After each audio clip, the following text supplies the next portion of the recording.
जय श्री महाकाल आप सभी लोगों को। वो जो स्तोत्रों में सर्वोत्तम है, वो जो स्तोत्र राज है, वो जिसकी महत्वता सभी स्तोत्रों से अनुपम है और सभी स्तोत्रों से ऊपर है।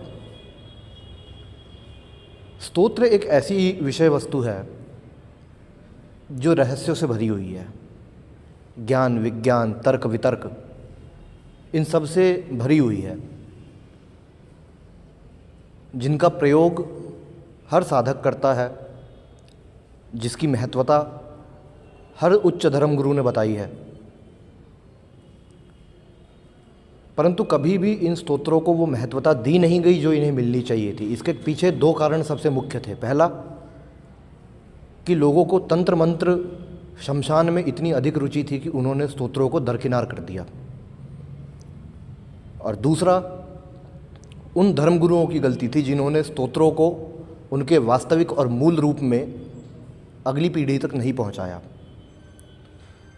आज मैं आप लोगों को उस स्तोत्र के बारे में बताने जा रहा हूं जिसके बारे में, जैसे मैंने पहले कहा, स्तोत्र राज है, जिसके आधार पर सभी स्तोत्र रचे जाते हैं और जिसको स्तोत्र राज कहने के पीछे एक बहुत बड़ा कारण है।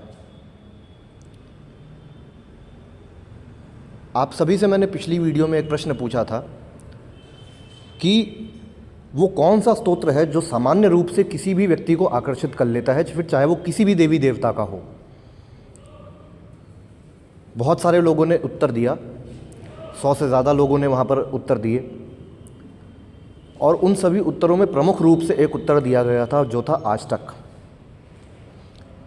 जो कि बिल्कुल सही है। परंतु इतने ज़्यादा लोगों ने वो उत्तर दिया था कि मैं यहाँ पर एक एक व्यक्ति का नाम नहीं ले सकता, लेकिन मैं यहाँ पर ये बता देता हूँ कि जिन भी लोगों ने उत्तर स्वरूप में आष्टक का जिक्र किया था उनका उत्तर सही है। परंतु आष्टकों में भी एक आष्टक ऐसा है जो अपने आप में संपूर्ण ब्रह्मांड को समेटे हुए है, अपने आप में संपूर्ण ज्ञान को समेटे हुए है और अपने आप में संपूर्ण विज्ञान को समेटे हुए है।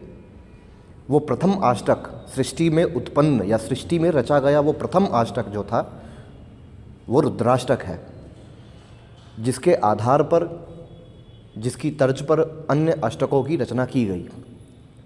जैसा कि आप सभी जानते हैं कि रुद्राष्टक भगवान राम द्वारा रचित है। रामेश्वर की पूजा के समय रुद्राष्टक द्वारा ही भगवान राम ने भगवान शिव का पूजन किया था।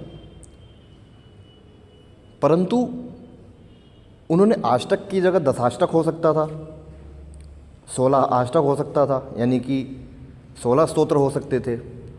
8 ही स्तोत्र क्यों, 8 ही श्लोक क्यों? इसके पीछे एक बहुत बड़ा कारण था जो मैं आज आप लोगों को बताने जा रहा हूँ। भगवान राम जो थे वो भगवान शिव के उस स्वरूप की पूजा करना चाहते थे जो स्वरूप प्रत्येक व्यक्ति में विद्यमान है, और ऐसा स्वरूप भगवान शिव का केवल एक ही था,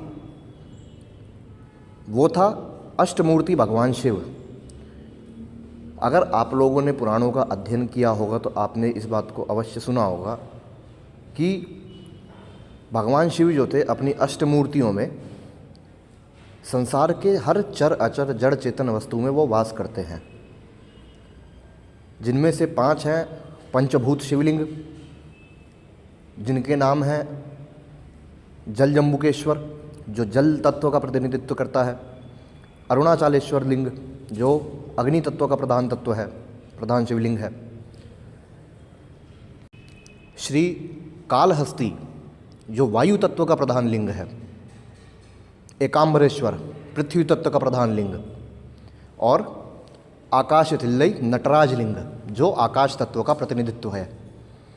इसके अलावा भगवान शिव अपने अन्य 2 रूपों में सूर्य और चंद्र के साथ वास करते हैं, और 8वें रूप में जिसे हम पशुपति कहते हैं, अर्थात इस समस्त जड़ अचर चेतन सृष्टि के अंदर वास करने वाले भगवान शिव जिन्हें पशुपति कहा जाता है। पशु यानी कि यहाँ पर केवल जानवरों की बात नहीं हो रही है, इंसानों को भी पशु ही कहा गया है। और उन सभी पशुओं के नाथ पशुपतिनाथ ये 8वीं मूर्ति हैं भगवान शिव की।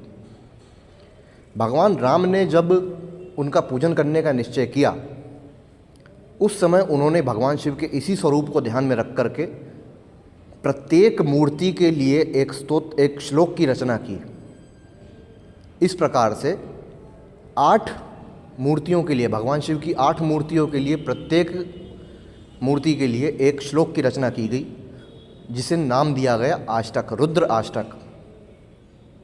रुद्र का मतलब होता है सृजन और संहार, रु का मतलब सृजन और द्र का मतलब संहार। तो जो भगवान शिव अपने अष्टमूर्तियों में सृजन और संहार की सारी गतिविधियों को संचालित करते हैं, भगवान राम ने उनके उस स्वरूप को प्रधान रूप से पूजन किया और उसके बाद उन्होंने रुद्राष्टक का निर्माण किया।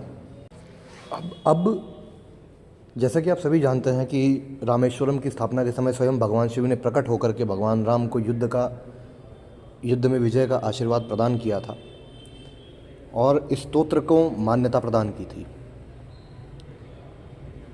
तो जो भी लोग उसके बाद अष्टक की रचना करते गए, फिर चाहे वो हनुमान अष्टक हो जो तुलसीदास जी का ही रचा हुआ है, या फिर भगवान शंकराचार्य द्वारा रचित वो सभी अष्टक, चाहे वो काल भैरव अष्टक हो या कालिका अष्टक हो या दुर्गा अष्टक हो, इन सभी अष्टकों के पीछे की जो मुख्य अवधारणा थी वो ये थी कि अष्टमूर्ति भगवान शिव का पूजन किया जाए, अष्टमूर्ति भगवान शिव को समर्पित किया जाए।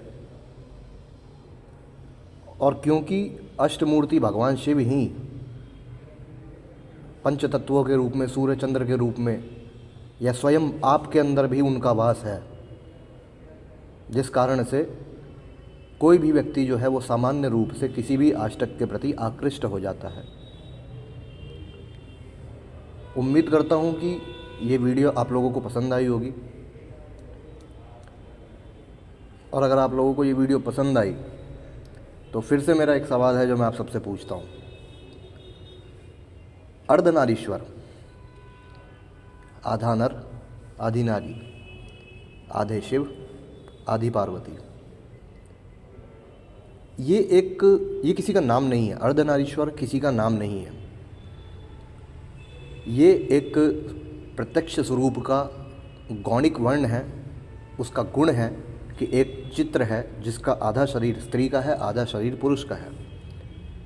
परंतु भगवान शिव के अर्धनारीश्वर स्वरूप का नाम क्या है? भगवान शिव के अर्धनारीश्वर स्वरूप का नाम क्या है? उनके अनंत नामों में से एक नाम जो है वो इस स्वरूप की विवेचना है, जिसके बारे में मैं अगली वीडियो में बताऊंगा। तब तक आप लोग इसका जवाब ढूंढिए और कमेंट बॉक्स में इसका जवाब दीजिए।